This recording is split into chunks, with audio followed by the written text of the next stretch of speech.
Wow, wow, wow, wow, wow, wow, wow. DJ KK47, thank you. I love that song. Um, my name is Jennifer Wright Cook. I'm the executive director of the field. And Aisha, sorry, wow, wow, wow. Amazing ASL, thank you. Um, my pronouns are she, her, hers. I work at the field. I'm so excited for Brunch and Budget Part 2 of what's going to be a long relationship with Brunch and Budget, if they agree. Um, thanks for coming tonight, today. For my visual identity description, I'm a white woman with square glasses, brown hair up, and I'm wearing a green muumuu of sorts with a dark blue and white floral wallpaper background.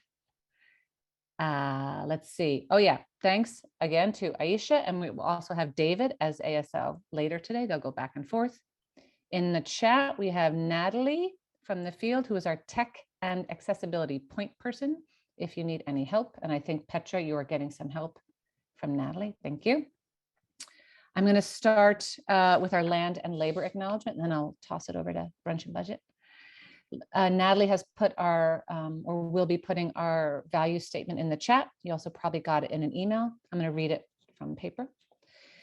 The field recognizes that its office is located in Lenapehoking on the island of Mannahatta, and that this is the unceded homeland of the Munsee Lenape peoples. We acknowledge and pay respect to the Lenape community, their elders, both past and present, as well as future generations. The field was founded upon exclusions and erasures of Indigenous peoples, including those on whose land our office is located. This acknowledgement demonstrates a commitment to beginning the process of working to dismantle the ongoing legacies of settler colonialism. For our labor acknowledgement, we must acknowledge that much of what we know of this country today, including its culture, economic growth, and development throughout history and across time, has been made possible by the labor of enslaved Africans and their ascendants who suffered the horror of the transatlantic trafficking of their people, chattel slavery, and Jim Crow. We're indebted to their labor and their sacrifice, and we must acknowledge the tremors of that violence throughout the generations and the resulting impact that can still be felt and witnessed today. We must also acknowledge the artistic practices, which in many cases are the basis for our dominant forms of contemporary popular culture. These acknowledgements were co-created by the field staff, and we, of course, acknowledge that they're not just words on paper, but they're actions that we endeavor to live into on a daily, weekly, and lifetime basis. Please feel free to introduce yourself in the chat with your pronouns and the land from which you are calling from. And super excited, toss it to Pam in dialect. Thanks everybody for being here. Please mute yourself if you haven't already, except for Pam in dialect. Bye, thanks. Hey, thank you, Jennifer. Thank you, Aisha. Thank you, Natalie. Thank you, David.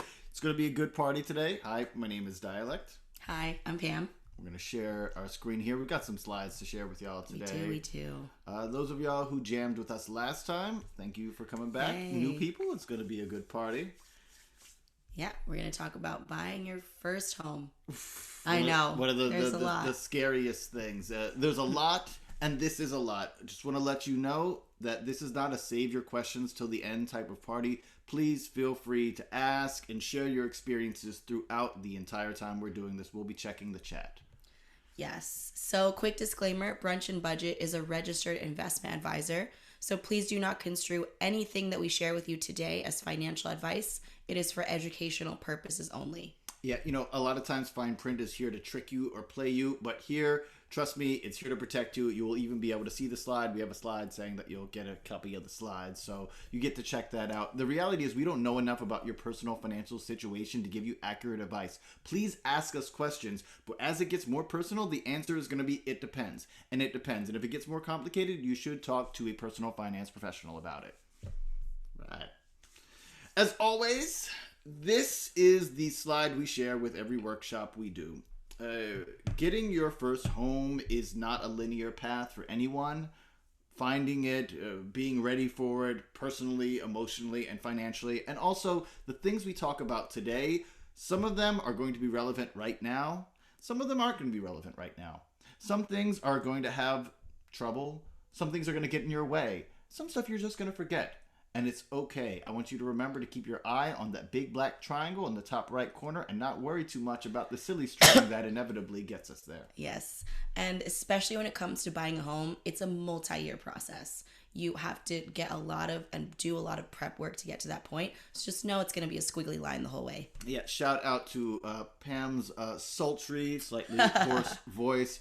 And Natalie saying in the chat that please stay till the end of the session, and we have a little survey. A quick visual acknowledgement. Oh, yes. I am a high yellow fellow with a Rick Fox-esque messy curls on top and a bit of a fall beard, wearing a gray hoodie with a white background. Oh my God, I want him to describe me next. I am a Asian woman, Filipino Chinese, and I have long black hair, and I'm wearing a pink hoodie, and we are in a white room. By the way, we're coming from Lenape land here in New York. When we're talking about Mannahatta, I always want to shout out my homegirl, Mary Catherine Nagel's amazing play, Mannahatta, that talks about the way that Mannahatta was taken from the Lenape people in conjunction with the financial crisis. Mm-hmm.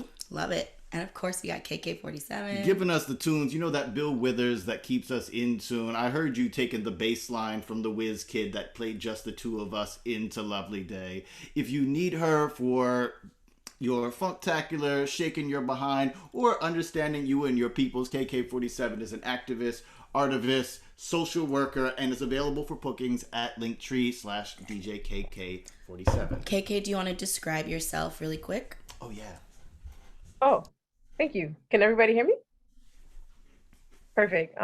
So hi, my name is KK. I am currently wearing a black shirt that says RDACBX, which stands for Rebel Diaz Arts Collective, which was in the Bronx. I'm from the Bronx. It was a collective that I was part of that actually got me into DJing in the first place and doing activism, community organizing. 10 years. Wow. I'm also wearing a yellow sweater because it is very cold in here, even though apparently it's 66 degrees in the Bronx, New York. And I would like to acknowledge the land that I am on, which is, and I am so sorry if I butcher this, but I want to say it's pronounced the Siwanoy or the Siwanoy, which is the land that I am on. Thank you, KK. Thank you. All right, so let's talk a little bit about what we're going to be going through over the next hour. The first question, the big one that I don't think we talk about enough, should you buy a home? Yep. After we get through that, when should you buy a home? How do you prepare for buying a home? And what is the mortgage process like for buying a home?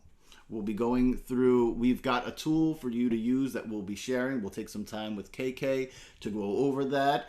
And also remember to get some money buddies here today. One of the biggest, most important things about what we teach at Brunch and Budget, if you don't get anything else out of this, please get a lot out of this because we worked hard on this. But if you don't get anything else out of this, please understand that the main reason money is kept out of the hands of the people is that we're taught not to talk about it. There are jobs where it's in your contract that if you talk about your salary, you can be fired.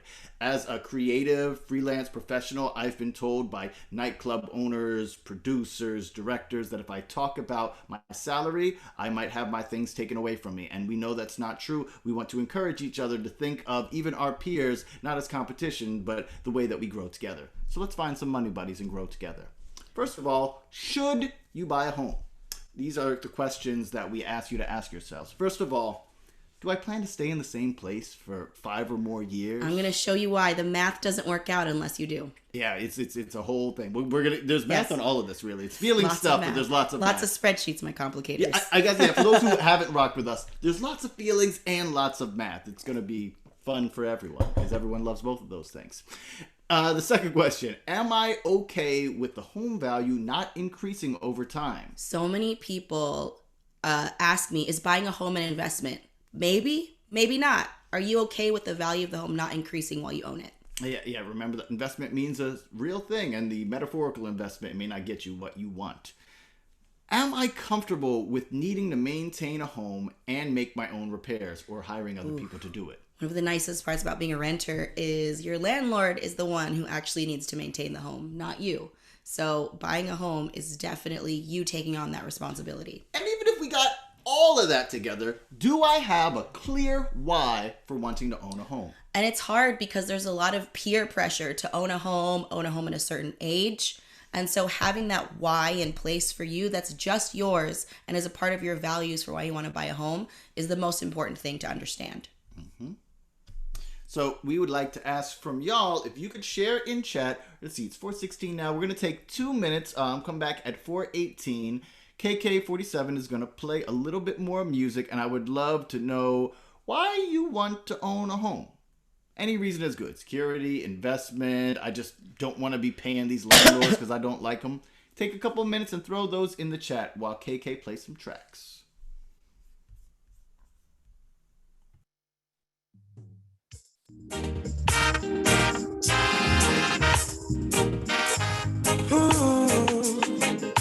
Natural beauty, you know. Yeah, no, I've never been someone shy until I seen your eyes. Still, I had to try. Yeah. Oh, yes. Let me get my words right and then approach you. When I treat you like a man is supposed to, you'll never have to cry. No. I know everyone can relate to when they find a special someone. And she's royal, yeah, so royal. And I want her in my life. I never knew anyone so one of a kind. No, the way she moves to her own beat, she has the qualities of a queen. She's a queen. Ooh, ooh, what a natural beauty. No need no makeup to be a cutie. She's a queen. She's a queen.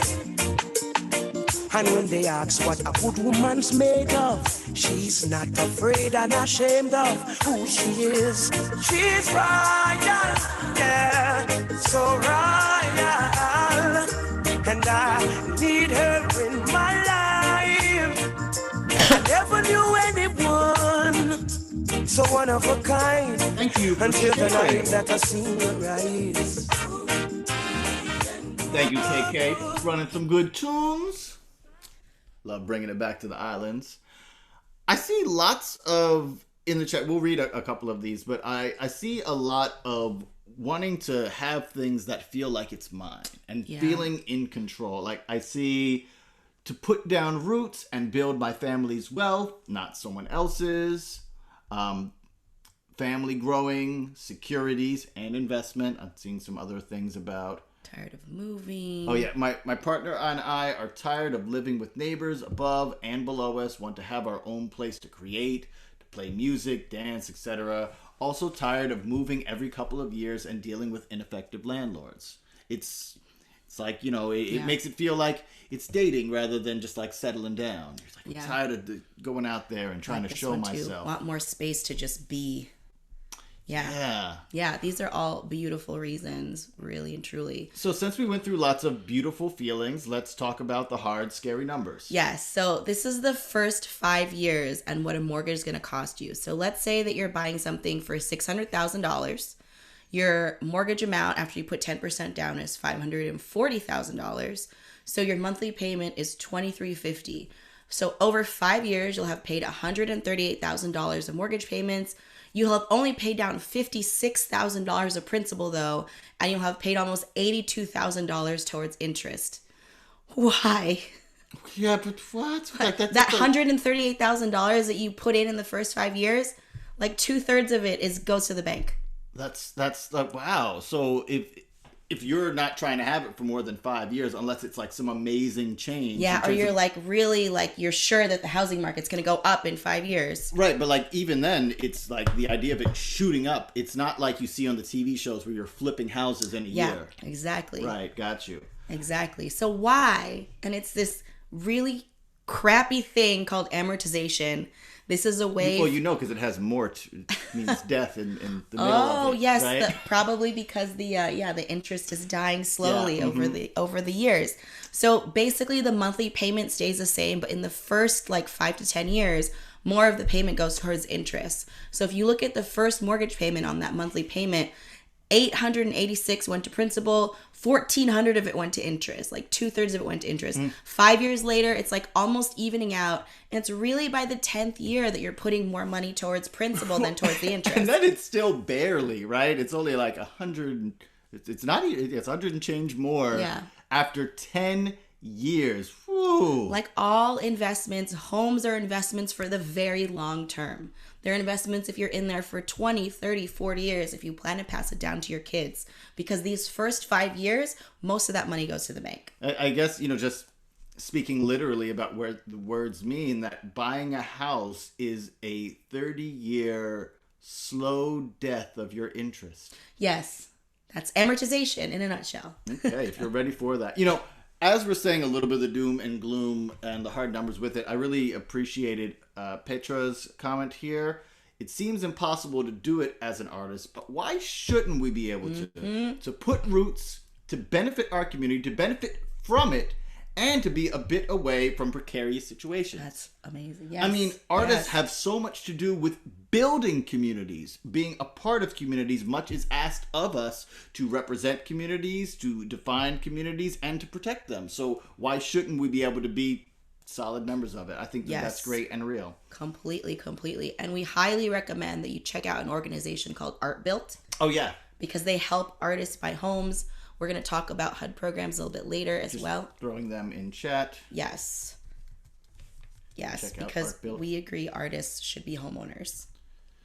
So the thing about it is that buying a primary home isn't an investment. This is all of this stuff is saying. It's a liability. Yeah, and that means the home that you live in. The home that you live in is not an investment. It's not an investment property. And as you saw, especially in the early years, it's costing you money to be there. And I know the metaphorical oracles like to talk about how liabilities are just bad things that you should never have. But if you have money and are using money to do things for yourself, you will have liabilities. Yeah, because one of the amazing things about owning a home is you're leveraging the bank's money. You're getting to buy something that's hundreds of thousands of dollars and only putting down a small percentage. So it's a really fantastic way if you plan to be there in the long term to leverage that. I mean, to be really, really real, it's the doable way that this unfair system is allowing us to do if we jump through the hoops. That's really, really, really real, as you say. Well, because I want to jump into this. We can't talk about home ownership because when people say, yeah, you're buying this thing that's hundreds of thousands of dollars, you get to put down a small amount, then people talk about, well, what about the whole idea of home ownership, the way that homes are hoarded, the way that homes are priced is unfair for everybody. And of course, whenever you think about the roots of treating people poorly in America, they come back to hatred of formerly enslaved Africans. Yay. So in 1862... And First Nation people. Yeah, and First Nation people especially. When we talk about in 1862, the Homestead Act giving away millions of acres for free for what had been First Nation territory to private hands. This is the kind of stuff where if you've seen the old video where they're shooting a starter pistol in the air and people just to run out. Like claim and stake their claim on the land. Yeah, those if you were white male citizens. citizens, which meant you had to be a man to be able to do that, which allowed a number of white people to start to set up roots and build that generational wealth that comes from owning a home that costs you nothing. Yeah. Because there's a difference between paying $100,000 for something and just getting it. Other complications for people of color, redlining that happened in the 30s through, I guess, the 2070s, since we say through 70s. The Federal Housing Administration, they were the first redliners. The FHA, the people that we go to for loans, were the first redliners. They mass-produced subdivisions to build the suburbs for white people, and none of these homes were to be sold to Black Americans. They literally drew red lines. Yeah, he literally did. No, yeah. And I was just going to say that the FHA would not issue mortgages if African American family was trying to move into these red lines. Yeah, and I want y'all to remember that is the same FHA that many of us will be using to buy our homes. Remembering these systems we come from is important. In 1968, the Fair Housing Act was introduced. That was 0% down loans to low-income, urban families. These are Section 235 mortgages. So there was as usual, when they create these programs, there is not a lot of oversight. There was a lot of fraud and abuse around these loans. It led to high foreclosure rates in black neighborhoods. In the note that we have here is in 72 in Detroit, there was a 35% foreclosure rate. Yeah, this sounded like a good thing, except that it was completely exploited. And so what ended up happening was you had entire blocks and neighborhoods, and particularly black neighborhoods, where almost every house was foreclosed. And because, as Mark Twain says, history doesn't repeat itself, but it does rhyme, only 40 years later, we got a similar situation with subprime loans, which... 50 years later, it's 2021. Well, no, but it was in 2008. Oh, you're right. It I was know. Sorry. I know. You can do math, I can too. do My math. bad. It's okay. I was like, wait, what year is it now? I know. Well, other stuff that's modern that doesn't feel like it should be happening today is digital redlining has been happening all this time. Facebook was allowing digital redlining. If you are familiar with the idea of ethnic affinities, we don't want to go too far into it because it's awful, Horrible. but it's a way that they were able to decide on the ethnicity or ethnic Guess. affinity group of the person who's a user and give them access to or exclude them from being able to view homes online on Facebook. Yes. So this is why we have this stat. In the past 15 years, black homeownership has seen a dramatic drop, the most dramatic drop of any racial group. Yeah, and this is numbers that are from 2019, but Yeah. I've already seen some early things that I didn't want to share because they're not super official, saying that it's looking like over the pandemic, it has specifically gotten much worse for black homeowners. So, okay, after all of that and all of these things, all of these feelings, are you ready to buy a home where you at today? So there's a short checklist to see if you're ready to start buying a home. First of all, we need to get a high credit score. The higher the credit score, the better the interest rates. And that's looking at a credit score that is above 750. You would like a credit score of about 760. Once you're there, you're pretty good and you're ready to get the best interest rates. Yeah. Yeah, usually like 720 sometimes. It depends on the pandemic. Well, yeah, I'm just saying, I'm giving the high number for if people are feeling nervous about it. I like to say that, 760 is this high number, so we don't have this idea that we need to be at 850 or else it's not going to work. Yeah, you don't need an 800. That's a relief. Yeah, I want you to be relieved at that. Yes. I know getting into high sevens is hard too. Another thing, you need 2 years of tax returns if you're a freelancer. With freelance income specifically. So it can't be like, 1 year I had W-2 income, the next year I had freelance income. So you're going to have the 2 years of, so what if 2 you're years of working- mostly freelance income. Okay, so if you're working hybrid, the freelance income is still the thing that's important. Well, if the W-2 income is consistently the same over the 2 years, they'll count that as well. Cool, got you. And also about financial stability. Are you visibly able to afford these monthly payments? Yeah, and we'll be talking about debt to income ratio so you know what the bank is calculating. Yeah, and aside from that part, what about your emotional stability? It's a lot. It is a lot of effort and energy to buy a home, no matter what state it's in. People talk a lot about, I'm going to go get a short sale and deal with one of those. I'm going to get a fixer-upper. I'm going to get a fully renovated. Every single one of those, and if you have specific questions, we can go into a little bit, but every single one of those has its pitfalls and has the amount of time you're going to need to put into it to make this a worthwhile investment, but place for you to live. Yeah. Right. So let's get back into the chat, play a couple more tunes. I would like to know from y'all, what do you need to do to be ready to buy a home? If you're not sure, that's perfectly fine. That's a good answer as well. We talked about a couple of things. What do you need to do to make sure that you're ready to buy a home? It's 4:29. We'll come back in 2 minutes at 4:31. Yeah, baby. Wait.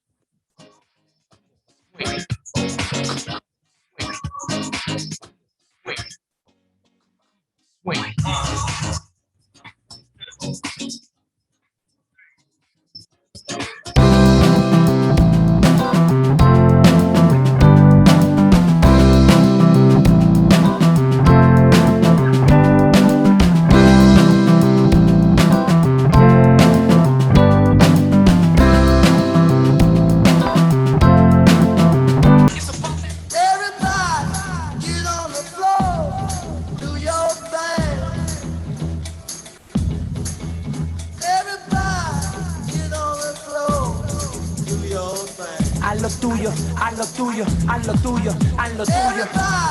Get on the floor, do your thing. Do your thing, do your thing, do your thing, do your thing. Get on the Come on. do your thing. Haz lo tuyo, haz lo tuyo. My thing is move the people like Pedro Albizu to Puerto Rico. Libre y soberana, más respeto pa' Pachamama, tierra del fuego hasta Alaska, tierra unida, Simón Bolívar, Gringolandia, Quito, do, como la capital de Ecuador. Get on the floor wherever you're from, wherever you're at.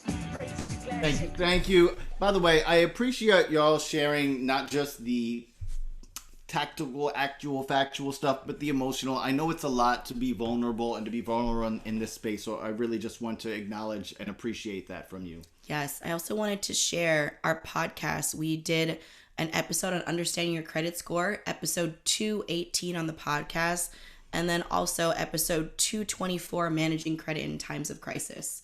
So if you are trying to increase your credit score, we go really in depth in those episodes. Yeah, we see that there are a lot of people in the chat here saying looking at your credit score is a big bear for a lot of people, entirely because it's been intentionally kept away from us. It's feel free to check out the podcast. We have other workshops that we end up doing about that. We have video recordings of credit as well on the website. It's a whole big party.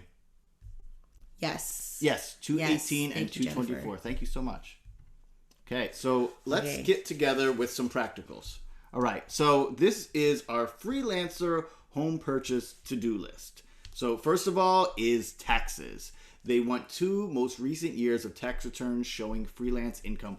This is that reminder for artists. Please list the money that you make on your taxes. I said this last time, but it's the biggest deal. When I was first starting out as an artist, everybody told me to get all the stuff, to get the grants, to get the healthcare, pretend you're making no money. If you get paid in cash, don't say it. Don't report it. Make it look like you're making no money. And if that's the case, and I had done that in this year, I wouldn't have gotten a PPP loan, let alone been able to buy a house in the future. Mm-hmm. Next thing, so I just wanted to get a little soapboxy with that right there. Show increased income. So your income needs to stay the same or increase between the first and second year. Lenders, they consider the income after the deductions. Yeah. So to increase your income, I guess it's sort of like how corporate folks will shed some salary so they can look like they're more profitable. You need to take fewer deductions. Yes, I've had clients who've had to do this. So you might end up paying more taxes that year. But if it's what you need to qualify for the home, then it's worth it.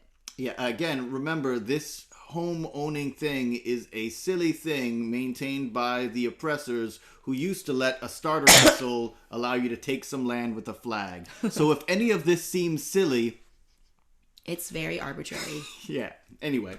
But like, to play the game and get the thing that you want, we've got to get this together and keep books and records. And books are a specific thing here. So lenders are going to ask you for a P&L statement, and that stands for profit and loss, and a YTD, that's year-to-date profit and loss statement. Yeah, so you have to produce last year's and this year's, and they're going to have you produce this year's several times.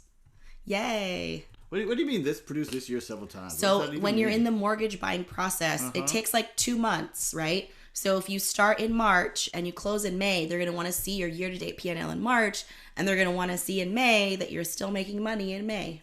So again, about the whole thing about doing trickery with your money, it gets more and more difficult to do as this whole thing progresses. So again, have the entire plan together as you get started. Okay, so we're about to show you a spreadsheet. Yeah, we're about to get into a spreadsheet that you are going to be working on. So we wanted to give you a quick word bank on what we've got going on. So there's the purchase price, the price that you're paying the seller for the home, the down payment, the amount you're paying upfront towards a home purchase. It shows you have skin in the game. The mortgage amount, which is the amount you owe on the mortgage after making the down payment. The mortgage terms, how many years it will take to pay off the mortgage. That's 15, 20, or 30. And the mortgage interest, that's the interest you pay on the home. Yes, and this will all make sense when you see the spreadsheet. Yeah, just in a moment. The last couple are the mortgage payment, the monthly payment you make towards the mortgage, the PMI rate, the rate you'll be charged, PMI, the more you put down, the lower your rate. You won't pay it if you're putting down 20% or more. So PMI, by the way, stands for Private Mortgage Insurance. It's the insurance policy the bank takes out to borrowers who put down less than 20%. Yeah, it sucks. You have to pay for your own insurance that protects the bank.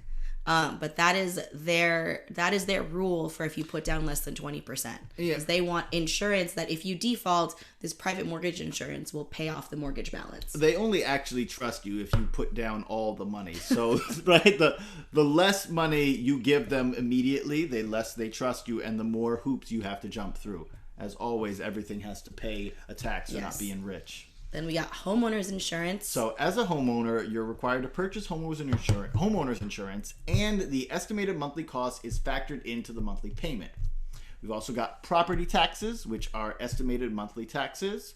You have your PITI, that's principal, interest, taxes, and insurance. That is it is an Crappy unfortunate acronym. That's what you'll hear people say. Yeah, it's how they describe the total monthly payments that you'll be obligated to. You have to pay a PITI. Yeah.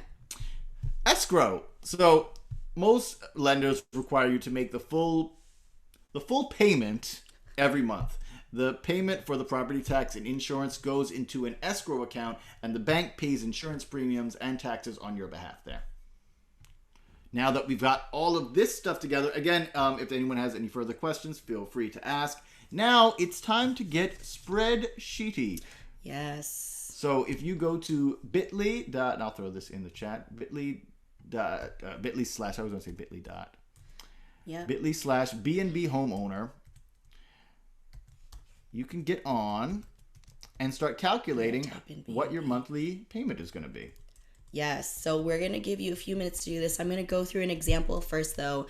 And basically, all of the words that we just went over are all of the things in the spreadsheet.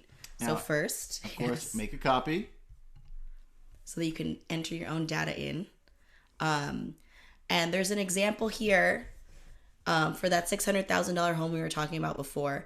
Everything in yellow is a number that you have to put in, and everything in white is automatically calculated for you. Yeah. So let's say we're doing like a $750,000 home. You're putting 10% down.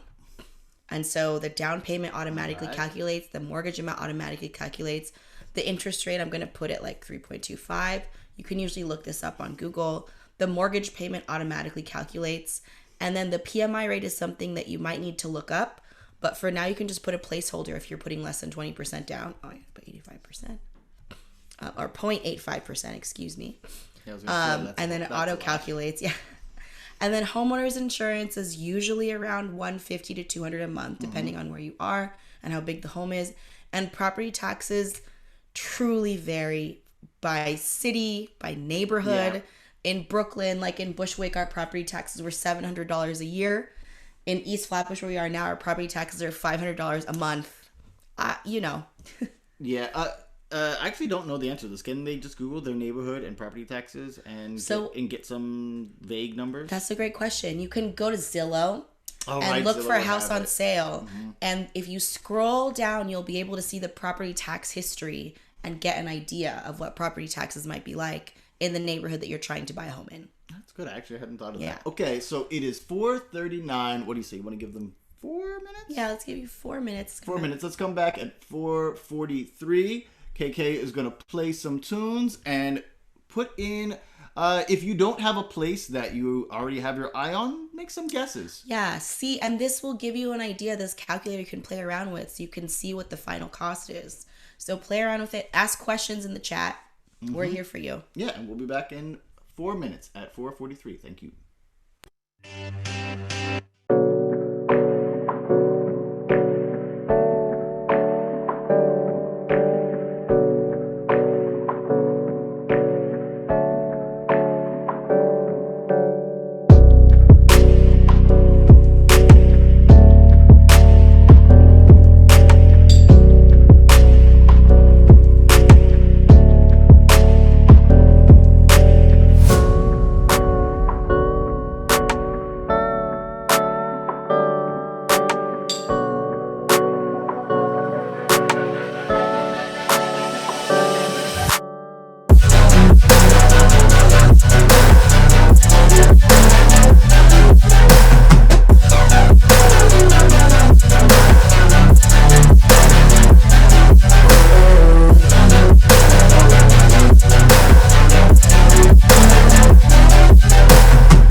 spreadsheets.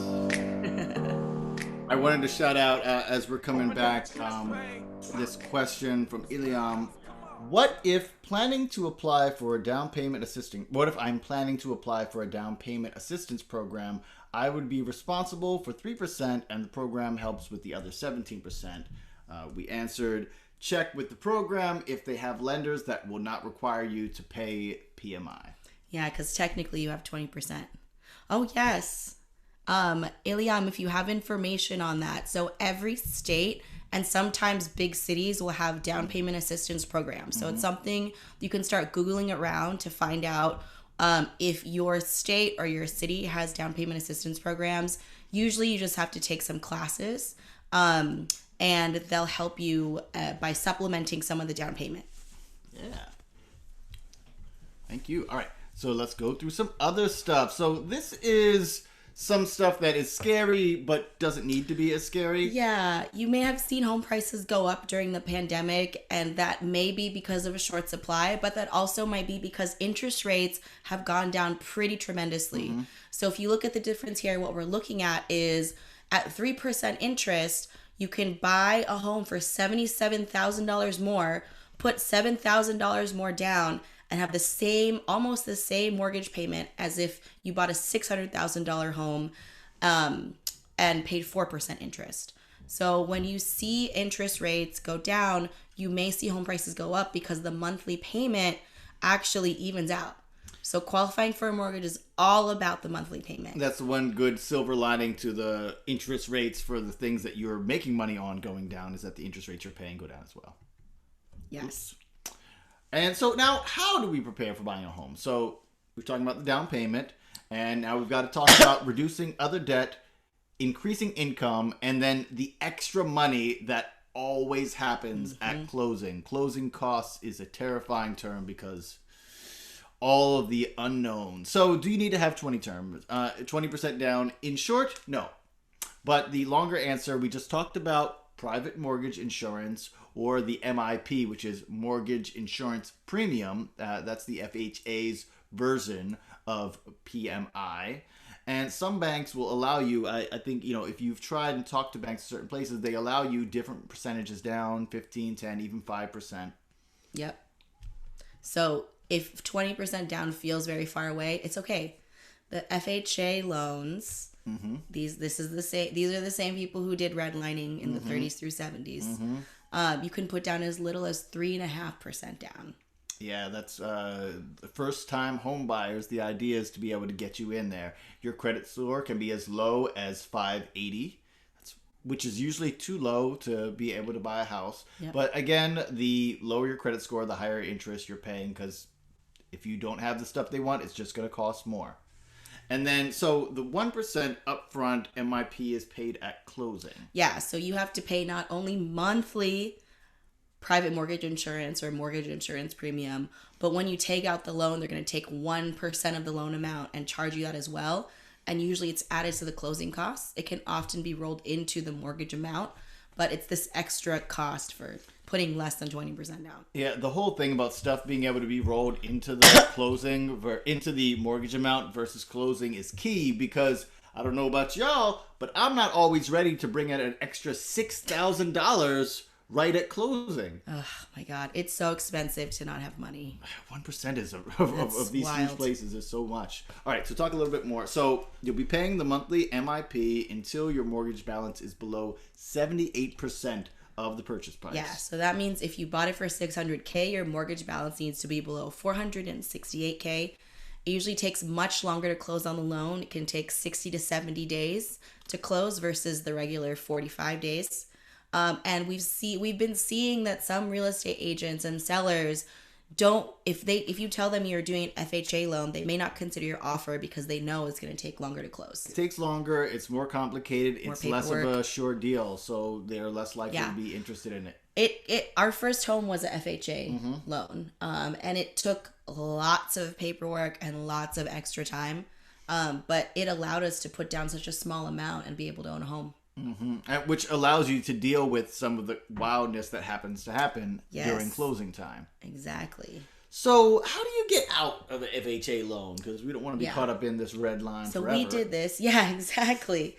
If the value of your home appreciates above the mortgage amount, you can actually refinance into a conventional mortgage. So if your mortgage amount is 579, the value of your home needs to increase to 724,000 to refinance out of an FHA loan. And again, even if you're buying in a hot neighborhood, there's no way to 100% be sure that you can predict that. So as we said, Yes. getting these places is a long-term plan, especially your first place. Yep. So let's talk about everyone's favorite part of this. I think this is the one that's most discussed about Yes, owning a home debt is to debt income. to income. This is how a bank determines how much they're actually going to lend you.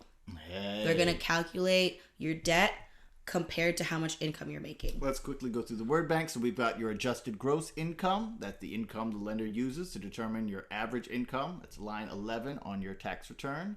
Your monthly average income. They divide the adjusted gross income by 12 to get that number. Your minimum credit card payments. Those are all the minimum payments required on your cards as reported on your credit report. Your student loan payments. The total monthly amount of all payments. Some lenders be calculating 1% of the loan amount no matter what. Other people will take existing payment plans. It all depends on the lender. Yeah, I was like, I can't even give you a good way to know Yeah. which time it's going to happen. Then there's your auto loan payments, your other debts, and your total personal debts. We also have your principal, interest, taxes, and insurance payment. So that actually feeds from the first worksheet. So you don't have to calculate that. Yeah, it comes on in there. So your total debt divided by total average monthly income gives you a percentage of your debt compared to your income. It needs to be below 45%. I mean, depending on the lender. Yes. So I'm going to change this to 500K. I'm going to make it a little easier. Yeah. So if you go down here at the bottom, you have your PITI and then your DTI. There's another tab with this spreadsheet. So it looks like this. Yep, we're going to take 2 minutes to calculate Yep. these now that you've got your numbers. Yeah, so let's walk through an example. One is your adjusted gross income is 100. This is from the first worksheet, 115,000. Your monthly average income is this number divided by 12. So they take that number and divide it by 12. These are all of your loan payments. Any personal debt that you have is added up here. So again, remember the blue part you have to fill in. The white part is automatically calculated. This number came from the previous worksheet. So let's do this here. $100,000. It automatically calculates that. And then let's see if we add on $500 of credit card payments. We're already over. So that means you probably have to pay down your credit cards, for instance. So this will tell you if you need to pay down any debt. Let's say it's only $200. We want your debt to income to be between 40 to 45%. That's what most lenders want to see.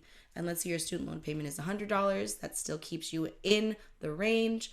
And the PITI payment, the actual mortgage payment number, is automatically pulling through from the worksheet right before it. Yeah, I don't like P. I'm just calling it P-I-T-I, so it sounds like a Queen P.I.T.I. Latifah song. It's 4:51. If you we're gonna take 2 minutes. KK is gonna play some tunes. Play around with this. See how you can make sure that it works out for you to between 40 and 45%, and Yes. take a look at what you need to do to make sure you can get there. Yeah, if you're not sure of your total debt, just make some guesses because we want this spreadsheet to be something you play around with too.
know I'm back, like I never left.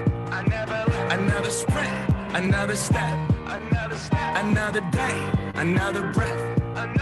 Been chasing dreams, but I never slept. I got a new attitude and a lease on life is a peace of mind. Seeking to find I can sleep when I die. Want a piece of the pie, got the keys to the ride and shit. I'm straight. I'm on my way. Get up my way. I'm running late. What can I say? I heard you died twice. All right, y'all. All right, everybody. You had fun playing around with debt to income. Let's talk real quick about reducing debt and increasing income. So 2 ways to do that. 1 is reducing your debt payments. 2 is increasing your income. Now, I know that sounds scary. I just said reducing your debt payments, but we have to make sure that we're paying ourselves first as well. Yes. That's why we asked you to play around with the spreadsheet to see what would happen if you paid down some debt or if you increase your income. And sometimes increasing your income just means taking less deductions on your tax return. It'll be painful that year, but you'll be happy you did it. Yeah, I've definitely had clients do that. Let's talk about the other scary costs. So closing, right? So closing costs, depending on the state you're in, can be in 5 figures, ugly 5 figures. In New York, it's like 5 figures. It's like $50,000 sometimes.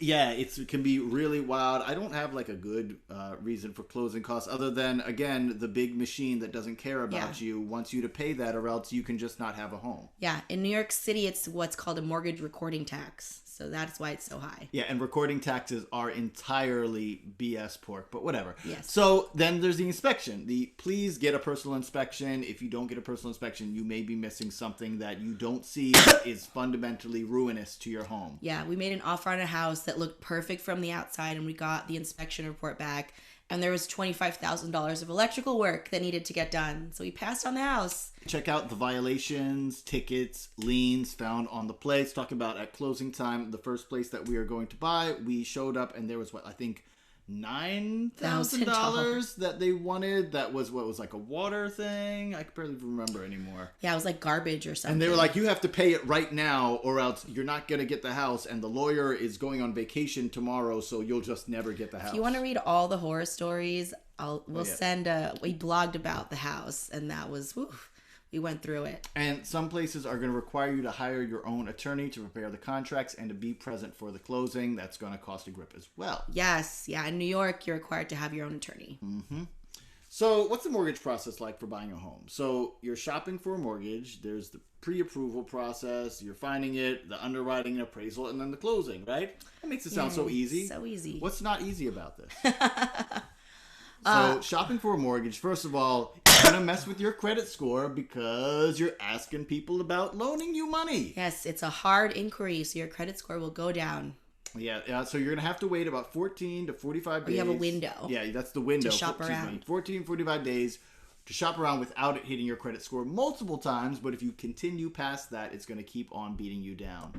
So we suggest checking out at least 2 lenders, but no more than 4. It is a very long and invasive process. They ask for tax returns, bank statements, profit and loss we mentioned before. Yeah. And just as you should never trust a bank that is named after a violent verb, Chase charges a higher interest rate for freelancers because they don't trust y'all. Yep. Found that out the hard way with a client. Yeah. Other places are terrible too, not just Chase. So the pre-approval process, right? So there's pre-approval and then there's pre-qualification, right? And some lenders do pre-qualification where they don't check your credit yet. Yeah, and this is great if you're just like, I don't know if I'm ready to buy a house yet. I don't want you to check my credit. Can you just run the numbers with me? Yeah, but the pre-approval, that's when they're checking your credit. Yeah, and that's when the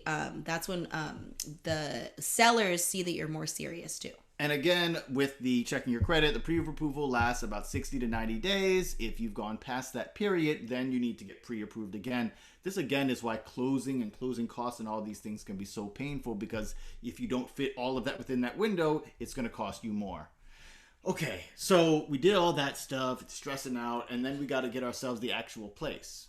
So there's the agent. I know people are like, oh, but back in my day, we did the handshake deal, but the seller's paying all the commission, right? So you can get an agent, and that can work out for you as the buyer because you're not doing the big payments. Yeah, I recommend, especially in big cities, get an agent because they're going to be your advocate.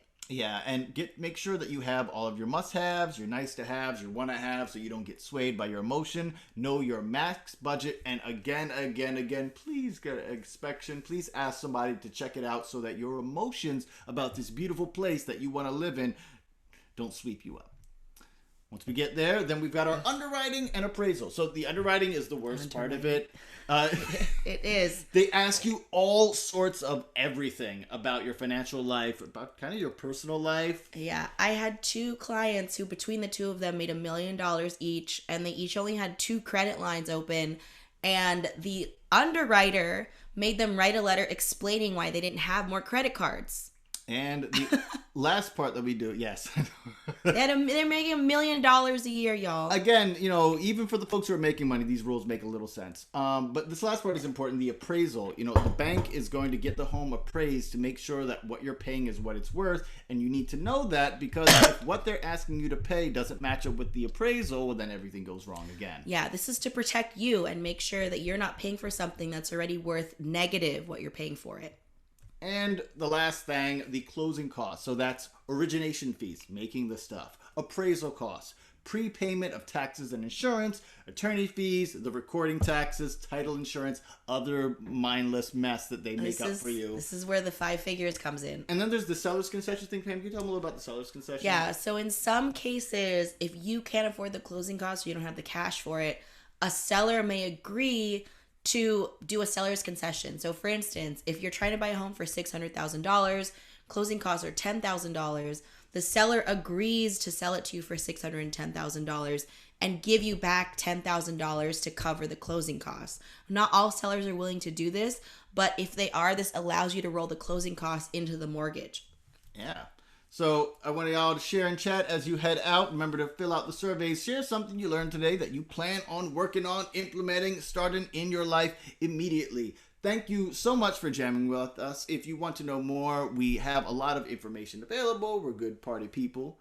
You can check out the podcasts we have. We have our Brunch and Budget virtual brunch sessions where we help you talk about your finances. Sea Change is our community for people of color. And yeah, we're Pam Dialect, Yes. KK47 with the field, with David and Aisha. Thank you very much. Oh my gosh. Oh my gosh. Oh my gosh. Thank you, Brunch and Budget, so much. You're amazing. I'm going to do this, and this. I think you offered to do like a 15-minute chat with people, Oh, right? Like if they yes. want that. Yes, thank Cool. you. So we actually don't have any more virtual brunches left this year, but we are doing free 15-minute chats to learn about our services. If you just email, I'm putting the email in here in the Great. chat, let's brunch at brunchandbudget.com. You can schedule a free 15-minute call with one of our team members to find out if it makes sense for us to work together. I love it. You're so generous. You're abundant.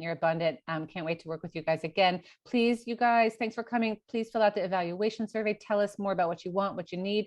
And we'll ask Pam and Dialect if they can do it with us and for our amazing community. Thank you to David and Aisha for your amazing skills, and DJ KK47. Wow. Natalie at the field, genius you are. And thanks everybody for coming so much. Great information. Scary, great, fantastic. Love it. Thank you. Thank you, my peoples. Talk to you soon.